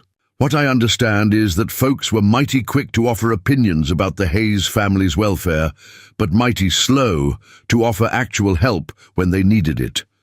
He turned to Thornton. "Sam, are you going to sell this woman the supplies she needs, Or shall I escort her to Fredericksburg myself, where they might be less interested in gossip and more in honest trade? The challenge, issued by someone even Thornton couldn't easily dismiss, broke the impasse. With obvious reluctance, the storekeeper began gathering the salt and medicines Catherine had requested, accepting the hides as payment with minimal further comment. As Catherine and Hannah completed their transaction, Porter approached Two Hawks, studying him with the forthright curiosity of advanced age. "Your Quahadi band, if I'm not mistaken," he observed, "recognized the particular beadwork pattern." Two Hawks inclined his head slightly in confirmation, his expression revealing a hint of surprise at the old man's knowledge. Fought alongside a Quahadi scout during the Mexican War, Porter explained, answering the unasked question. "Man named Burning Leaf saved my life at Buena Vista." "My mother's cousin was called Burning Leaf," Two Hawks replied, genuine interest replacing his guarded expression. "He spoke of fighting with white soldiers against Mexicans." Porter's weathered face creased in a smile. "Small world we live in, despite our best efforts to divide it." He turned to Catherine. "Mrs. Hayes, I'd consider it a privilege if you and your daughter would take a cup of coffee with me before you head back. My Emma would enjoy the company, and it seems we have matters to discuss regarding this church committee business." The unexpected alliance left Margaret Patterson fuming silently. By the fabric bolts, Catherine accepted Porter's invitation with grateful relief, sensing that this elderly man might provide insights and potentially support against the brewing storm Margaret had revealed. As they left the store, Catherine noticed Two Hawks scanning the street with increased vigilance. Following his gaze, she observed Caleb Patterson and two other young men watching from outside the saloon, their postures suggesting barely restrained hostility. "Don't engage them," Porter murmured, noting the direction of their attention. "Hard-headed boys looking for any excuse to cause trouble." Two Hawks nodded almost imperceptibly, adjusting his position to place himself between the potential threat and Catherine without making the movement obvious. The subtle protective gesture wasn't lost on Catherine, who felt both gratitude for his awareness and concern about the escalating tensions their visit had revealed. Porter's home stood at the eastern edge of Redemption, a well-maintained cabin whose neat appearance reflected decades of careful stewardship. His wife, Emma, a bird-like woman whose energy belied her 70-plus years, welcomed them with genuine warmth that stood in stark contrast to Margaret Patterson's hostility. More surprisingly, she greeted Two Hawks without hesitation, ushering him inside along with Catherine and Hannah, rather than expecting him to wait outside as most townsfolk would have done. "Isaac told me about your encounter at Thornton's," Emma explained, as she served coffee to the adults and spiced cider to Hannah, "that Margaret Patterson has always had more bile than sense, even as a girl." Catherine found herself warming immediately to the elderly woman's forthright manner. "You mentioned the church committee," she said, turning to Porter. "How serious is this threat?" Porter sighed, exchanging a meaningful glance with his wife. "Reverend Collins is new to these parts, eager to establish his authority. He's allied himself with influential families like the Pattersons and that Easterner Huxley, who seem to have their own reasons for taking an interest in your situation." "My land," Catherine concluded grimly. "Huxley mentioned a debt claim when he visited our homestead. I believe he and the Pattersons want our property." "That would align with what we've heard," Emma confirmed, her expression troubled. "Jerome Patterson has been talking about expanding his cattle operation eastward, which would put your homestead directly in his path.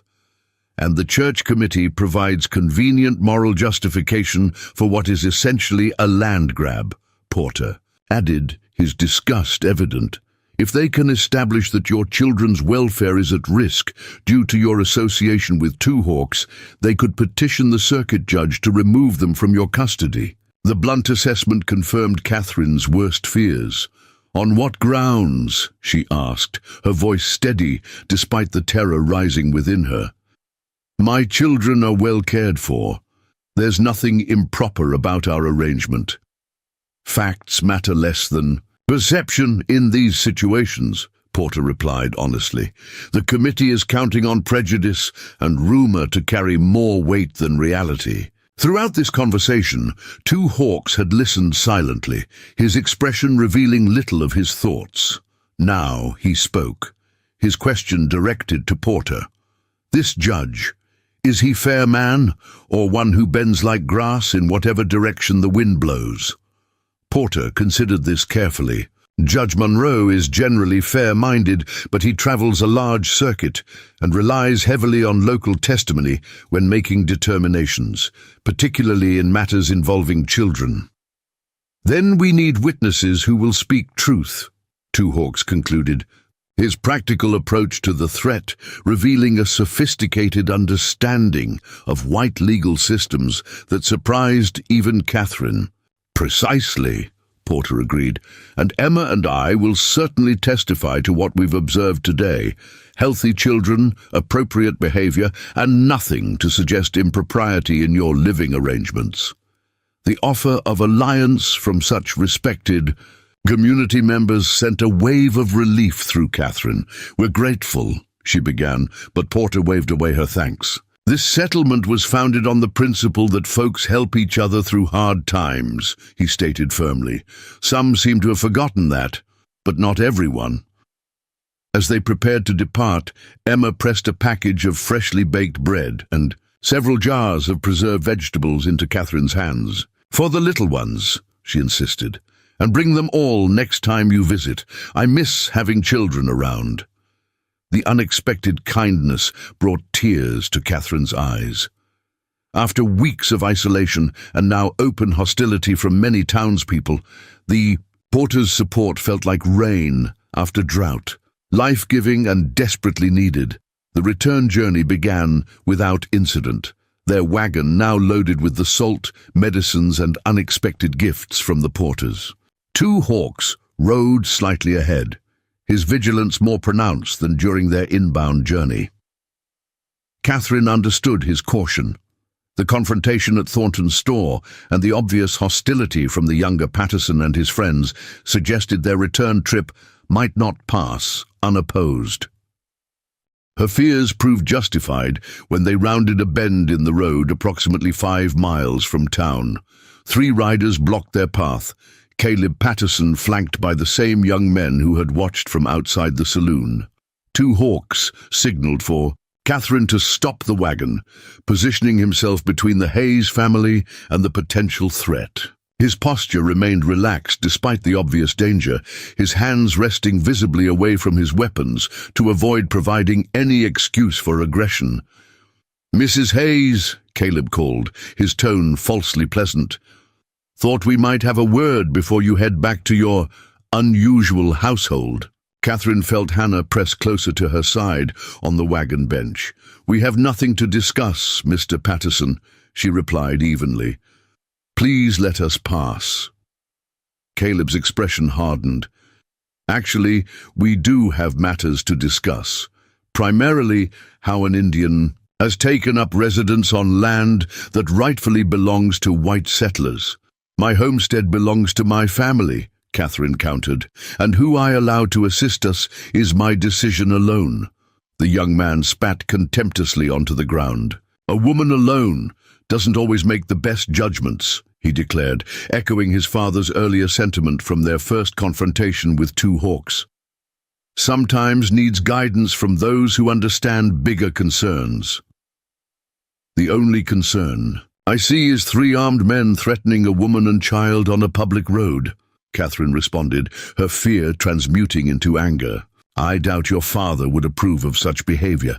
The mention of Jerome Patterson caused a flicker of uncertainty to cross Caleb's face before his bravado reasserted itself. Pa understands that sometimes direct action is necessary when laws Don't protect decent folks properly. Two Hawks remained silent throughout this exchange, his stillness, paradoxically, more imposing than any show of aggression might have been. Caleb's companions shifted uncomfortably under his steady gaze, their bravado less certain than their leaders. "Move aside," Catherine commanded with more authority than she felt. "We're expected home before dark, and my other children will worry. If we're delayed, the Indian doesn't ride back with you," Caleb stated flatly. "That's our condition for letting you pass peacefully. He can find his own kind west of here, where they belong." The ultimatum hung in the air between them. Catherine felt her heart pounding against her ribs, acutely aware of Hannah's frightened breathing beside her, and the very real danger presented by three armed men with apparent impunity.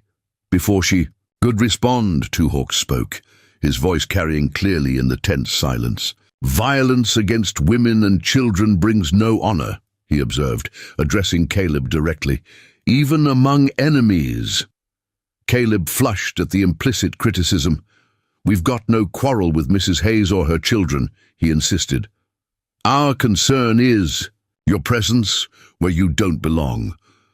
And yet you threaten them to reach me," Two Hawks countered with implacable logic. "Three armed men against one woman, one child, and one man who has shown no hostility." The observation caused visible discomfort in Caleb's companions, one of whom leaned over to whisper something in the young Patterson's ear. Whatever was said sparked an argument between them, conducted in harsh undertones that prevented Catherine from discerning the words. Taking advantage of this momentary discord, Two Hawks guided his horse alongside the wagon, positioning himself so that he could speak to Catherine without being overheard by the three riders. "When I move forward, drive quickly past," he instructed quietly. "Do not stop until you reach Homestead." Horror washed through Catherine as she understood his intent. "No," she hissed. "I won't leave you to face them alone." Two Hawks's expression remained calm. "Hannah's safety must come first," he reminded her, glancing meaningfully at the terrified girl beside her. "I will follow when possible." Before Catherine could protest further, Two Hawks urged his horse forward, placing himself directly between the wagon and the three men, effectively creating a barrier that would allow the Hayes family to pass if they moved quickly enough. "Your quarrel is with me," he announced clearly. "The woman and child go free." The bold move caught Caleb off guard. As he struggled to reassert control over the situation, Catherine made her decision. With a silent prayer for Two Hawks' safety, she snapped the reins, urging the horses forward around the confrontation. As they passed, she caught a glimpse of Two Hawks' face, composed, resolute, and somehow conveying absolute confidence that she should continue without looking back. "Mama!" Hannah cried as they picked up speed, the wagon jostling violently along the rutted road. "We can't leave him." Catherine kept her focus forward, her hands steady on the reins despite the trembling in her limbs. "We must get home to the others," she managed, her throat tight with fear, not for herself but for the man who had placed himself in danger to ensure their safe passage. Two Hawks can take care of himself. Whether this was true against three armed opponents, Catherine couldn't know. What she did know was that her primary responsibility remained to her children. All her children, including the three waiting anxiously at home. Two Hawks had understood this fundamental truth and had acted accordingly, placing their safety above his own without hesitation. As the wagon hurtled homeward through the gathering dusk, Catherine found herself uttering prayers more fervent than any she had spoken since Michael's death, not just for her family's safety, but for the return of the man who had risked himself to protect them. The man who had transformed from stranger to essential guardian in the space of mere weeks. The man whose absence she now realized would leave a void far greater than she had been prepared to acknowledge. Darkness had fallen completely by the time Catherine reached the homestead, the horses lathered from their headlong flight. "Samuel," stood anxiously on the porch, lantern held high, his young face tight with worry that transformed to relief when he recognized the approaching wagon. "Mama! Hannah!" he called, rushing down the steps. "Where's Two Hawks?" The question pierced Catherine's heart. There was trouble on the road, she explained, striving for a calm she didn't feel. Two Hawks stayed behind to handle it. Samuel's expression shifted from confusion to alarm. What kind of trouble? Should I go help him? The boy's immediate willingness to rush to Two Hawks' aid spoke volumes about the bond that had formed between them. "No, Samuel, your job is here, protecting your sisters and brother as he taught you." She glanced toward the cabin where Abigail stood in the doorway with Elijah. "Two Hawks is resourceful. He'll find his way back when it's safe." Inside the cabin, Catherine forced herself through the motions of preparing a simple meal, answering the children's questions with carefully edited responses. Only Hannah knew the full truth, and the girl remained unusually silent, her expressive eyes revealing the fear she was attempting to contain for her siblings' sake. But Two Hawks always tells a story before sleep, Elijah protested at bedtime, his lower lip quivering. The nightly ritual had become a cornerstone of their routine, Two Hawks relating tales that delighted the children while subtly imparting lessons about courage and perseverance. "Not tonight," Catherine said gently, "but I'll tell you one of Grandmother's stories instead." After tucking the children into their shared sleeping area, she returned to the main room, took up Michael's old shotgun, and positioned herself by the window to maintain her vigil. It was well past midnight when a faint sound drew her attention, a soft scraping at the door. Catherine raised the shotgun, her heart pounding as she approached cautiously. "Who's there?" she called, voice steady despite her fear. "Two Hawks," came the response, the familiar voice sending relief coursing through her veins. Catherine unbarred the door to find him standing in the darkness. As he stepped into the lamplight, she gasped at the sight of blood staining his shirt, a crude bandage wrapped around his left forearm. "You're hurt," she said, setting aside the shotgun to examine the injury. "What happened?"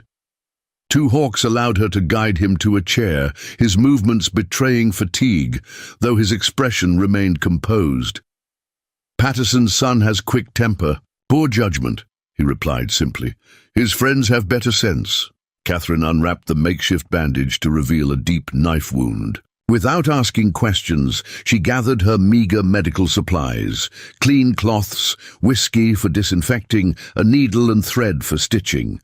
The domesticity of the moment belied its gravity, an injured Comanche warrior sitting at her table, while she tended his wounds in the small hours of the night. "They could have killed you," she said quietly as she cleaned the wound. Two Hawks watched her work, his dark eyes revealing nothing of the pain he must have felt. "Young men with something to prove rarely think clearly," he observed. "Caleb wanted... Right, one friend counseled against it, the third could not decide. How did you get away?" Catherine asked, preparing the needle for stitching. A ghost of a smile touched Two Hawks' lips. "The undecided one became decided when I disarmed Caleb. They helped their friend onto his horse and rode away. The simple account undoubtedly concealed a more harrowing reality, but Catherine didn't press for details. Instead, she focused on closing the wound with neat, careful stitches, as Hannah had taught her. "The children were worried," she said, keeping her voice neutral despite the turmoil within. "Especially Samuel." "The boy has good heart," Two Hawks replied, "like his father must have had." The reference to Michael, delivered with such natural respect, caught Catherine off guard. Even in pain, Two Hawks maintained the careful balance he had established, acknowledging Michael's primary place in the family's history while offering his own support in the present. "What happened in town changes things," Catherine said as she finished bandaging his arm. The church committee, the Pattersons, Huxley's interest in our land, they won't simply let this rest. Two Hawks nodded, his expression grave. The threat is real now, not just talk. Perhaps you should go, Catherine suggested, the words painful even as she spoke them. Not forever, but until the situation calms. Your presence here endangers you and inflames their prejudice. She expected him to consider the proposition, to weigh the logic of temporary withdrawal. Instead, Two Hawks met her gaze directly, a rare intensity in his normally guarded expression. When my family died, I wandered without purpose, he said quietly, found no peace, no place that called to me, until I saw your children gathering the last wilted vegetables from your garden, heard the small one crying from hunger. Catherine's throat tightened at the memory of those desperate days. Your family gave me reason to live again, Two Hawks continued, his voice gaining strength. To use the skills the Creator gave me to protect those who need protection. He paused, then added with quiet certainty, I will not abandon this purpose because some men in town fear what they do not understand. The declaration, delivered without dramatic emphasis but with absolute conviction, stilled any further argument. Catherine recognized the truth behind his words, that their arrangement had provided Two Hawks with something as essential as the food and security he had offered her family. Purpose, meaning after devastating loss. The Porters will help, she acknowledged, accepting his decision, but we need more allies if we're to face what's coming. Two Hawks nodded thoughtfully. The old rancher, McAllister, whose property borders your western line. He came to my camp before I approached your homestead, asked my intentions but did not threaten. Man who judges carefully. Robert McAllister, Catherine asked, surprised. The reclusive rancher rarely involved himself in community matters. I've only met him once, at the general store last year. He watches over more than his cattle, Two Hawks observed.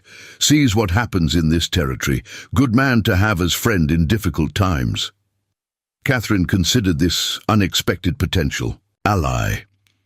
We'll ride to his ranch tomorrow, she decided. The children will be safe enough here during daylight.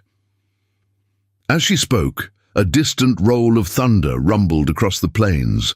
The first sound of genuine rainfall they had heard in months. Two Hawks turned toward the window, his expression lightening. Storm comes at last, he said, satisfaction evident in his voice. Earth will drink, grow strong again.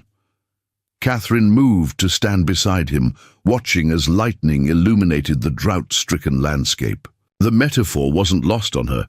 Storms bringing both destruction and life-giving renewal, testing boundaries while creating possibilities for new growth. The first heavy drops struck the cabin roof as they stood together, watching the approaching tempest. In its own way, the storm seemed an answer to the threats they had faced in town, nature's reminder that larger forces existed beyond human prejudice and small-minded scheming. We should check the new rain barrels, Catherine said practically, though neither moved immediately toward the door. In the stillness before the deluge, with her children sleeping safely and this complex man standing wounded but undefeated beside her, Catherine felt an unexpected moment of clarity. The path ahead would be difficult, perhaps impossible by conventional standards. Yet she could no longer imagine facing it without Two Hawks beside her, his quiet strength and wisdom complementing her own determination. The coming days would test not just their physical boundaries, property lines, cabin walls, the distance between his dwelling and hers, but the invisible boundaries of propriety, community expectations, and her own carefully maintained emotional defenses. As the rain began in earnest, Two Hawks glanced down at her, something unspoken but powerful, passing between them before he turned toward the door. I will secure the livestock, he said, practical once more. You should rest while you can. Tomorrow brings new challenges. Catherine nodded, knowing he was right but reluctant to end this moment of connection. "Be careful of your arm," she uncautioned as he stepped back into the night, the rain immediately soaking his shoulders. He paused, glancing back with rare warmth in his expression. "I have endured worse wounds than this," he replied simply, "and for far less worthy causes." As the door closed behind him, Catherine remained by the window, watching his silhouette move through the downpour toward the barn. The storm had broken. At last, both the literal drought and something within herself that had remained frozen since Michael's death. What grew from this sudden thaw remained to be seen, but for the first time in longer than she could remember, Catherine found herself looking toward the future with something beyond mere determination to survive. The boundaries were being tested. Indeed, not just by external threats, but by the unexpected feelings taking root within her heart. The McAllister Ranch spread across rolling hills west of the Hayes homestead, its boundaries marked by sturdy fencing and the occasional windmill, pumping water from deep beneath the parched earth. The previous night's storm had left the world transformed, puddles dotting the trail, the air washed clean, parched vegetation already showing the first hints of revival. Catherine and Two Hawks rode side by side, an unspoken shift in their relationship evident in the comfortable silence between them. His wounded arm rested in a sling she had fashioned from an old cotton shirt, the injury serious enough to warrant care, but not severe enough to prevent the journey. "You've met McAllister before?" Catherine asked as the ranch house came into view, a substantial two-story structure surrounded by cottonwoods that had somehow survived the drought. Two Hawks nodded. 3 times. Once when I first arrived in this territory, once when he found me hunting near his South Creek, and once before I approached your homestead. What kind of man is he? Catherine had only the vaguest impressions of the rancher, a widower in his 60s who kept largely to himself, employing a handful of cowhands but rarely participating in community affairs. "A man who watches before judging," Two Hawks replied, "who sees beyond appearances to what matters." Their approach had not gone unnoticed. As they neared the main house, the door opened to reveal Robert McAllister himself, tall and lean despite his years, silver hair contrasting with sun-darkened skin, shrewd eyes assessing them from beneath bushy brows. "Mrs. Hayes," he called, in greeting, "was wondering when you might pay a visit." The casual welcome, suggesting he had anticipated their arrival, caught Catherine off guard. "Mr. McAllister," she acknowledged, dismounting with Two Hawks' assistance. "I hope we're not intruding." "Not at all," the rancher replied, his gaze shifting to Two Hawks' injured arm. "Trouble in town, I take it?" The directness of the question confirmed Two Hawks' assessment. This was indeed a man who observed more than most realized. "Caleb Patterson and some friends," Catherine confirmed. "They ambushed us on the road back from Redemption." McAllister's expression darkened. "The boy's been spoiling for trouble since his return from Austin. Chip off the old block in all the worst ways." He gestured toward the house. "Come inside. Seems we have matters to discuss." The interior of the ranch house surprised Catherine.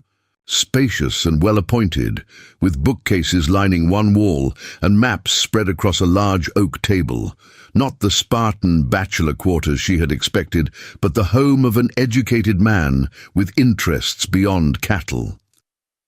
"Coffee's hot," McAllister said, pouring 3 cups without asking. "Now tell me about this church committee I've been hearing whispers about." Catherine exchanged a glance with Two Hawks, then related the events of their visit to town, Margaret Patterson's thinly veiled threats, the alliance with the Porters, and the increasingly transparent attempts to separate her from her land. McAllister listened without interruption, his weathered face revealing little beyond thoughtful concentration. When she finished, he rose and moved to one of the maps on the table. "Patterson's been trying to expand eastward for years," he explained, tracing a finger along property boundaries. "Your husband's refusal to sell was a constant thorn in his side. Now, with Jerome allied with that Easterner Huxley, they've found a way to apply pressure through this moral outrage nonsense." "The debt claim is false," Catherine stated firmly. "Michael kept careful records.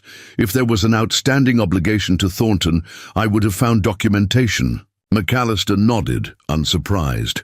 "Huxley's reputation in Austin isn't exactly pristine. Rumor has him fleeing several questionable business arrangements before settling in our little corner of nowhere." He turned to two Hawks, who had remained silent throughout the exchange. "And you? Why involve yourself in this particular fight when there are safer paths available to a man in your position?" Two Hawks met the older man's direct gaze with equal directness. "Some paths are safer. Not all safe paths are right paths." A smile creased McAllister's face. "Well said." He returned to his chair, decision evidently made. "The circuit judge arrives next week for the quarterly court session. Patterson and his church committee will certainly present their petition. Then, rather than waiting for the regular December session—" "So soon?" Catherine felt ice form in her stomach at the accelerated timeline. "They'll want to move quickly before you can organize a proper defense," McAllister confirmed. "But they've overlooked something important." "What's that?" Catherine asked, clinging to any thread of hope. "Judge Monroe values first-hand observation above hearsay, always has." McAllister's eyes held a calculating gleam. "Which is why he'll be staying at my ranch during his circuit, as he always does, and why I'll be hosting a neighborly dinner the evening before court convenes, with you and your children as honored guests." The strategic brilliance of this arrangement dawned slowly on Catherine. The judge would have the opportunity to observe her family directly in a neutral setting before the committee presented their accusations. "Two Hawks as well?" she asked, unwilling to exclude him even for tactical advantage. McAllister studied her face, reading the determination there. "Two Hawks as well," he confirmed. "Monroe's no fool. He'll see the truth of your arrangement if given the chance to observe without Patterson's interference." Two Hawks inclined his head in silent gratitude for this inclusion, though his expression revealed awareness of the risk McAllister was taking by aligning himself so openly with their cause. "Why help us?" Catherine asked the question directly, needing to understand this unexpected alliance. McAllister's expression softened, revealing glimpses of old grief beneath his practical exterior. 20 years ago, I lost my wife and daughter to typhoid. Found myself alone on land too big for one man's sorrow." He glanced at Two Hawks. 5 years later, a Lipan Apache family helped me when my horse threw me miles from home. Stayed with me through fever and delirium, though they had every reason to leave a white stranger to his fate. He leaned forward, voice gaining intensity. "This territory can only thrive when people judge character above circumstance. Your arrangement may raise eyebrows, but I've watched these past weeks, seen how your children flourish under shared care. Noticed the improvements to your homestead, observed the proper boundaries maintained." His gaze shifted between them, knowing yet non-judgmental. "And perhaps seen something else growing that's no business of any church committee." Catherine felt heat rise to her cheeks, but didn't lower her eyes. Whatever lay unspoken between her and Two Hawks belonged to them alone, not to community judgment or conventional expectations. "The dinner is 3 days from now," McAllister continued, practical once more. "Bring all 4 children. Let the judge see them healthy, well-mannered, secure in your care." As they prepared to depart, armed with McAllister's support and strategic counsel, the rancher walked them to their horses. He handed Catherine a sealed envelope. "Land survey documents," he explained. "Proving your western boundary line is exactly where your husband